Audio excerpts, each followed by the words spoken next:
Yanga na Simba ziko juu ya bodi ya ligi. Kwa hiyo naamini sehemu ambayo baadaye ziko juu, ziko chini. Ziko juu.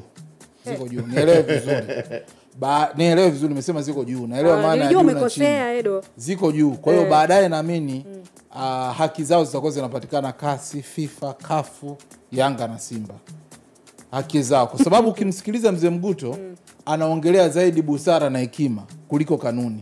Kwa Yanga na Simba ziko juu ya kanuni. Sasa kwa nini itumike busara na hekima wakati kanuni zipo? Kanuni ndio zitumike.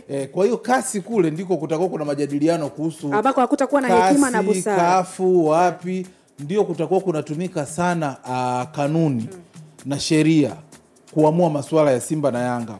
Kwa mfano, wachezaji wa kigeni au hata wachezaji wa bongo ambao wana mawakala wazuri na mameneja wazuri washaelewa swala la malipo liko FIFA, kwa maana ya kwamba kwa Tanzania limeshindikana. Ndio utasikia ile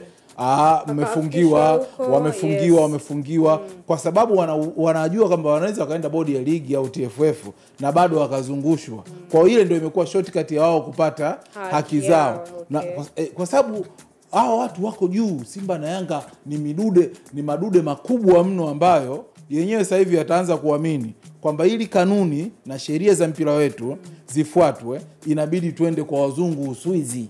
Kwa hapa haiwezekani. Na hii unaweza kumsikiliza au ukarifa kile ambacho tulikuwa tunazungumza na nani hapa amekuja Zaka, kwamba wana mechi 7, mmoja atokee uwanjani na hakuna leo kutoa pointi 3.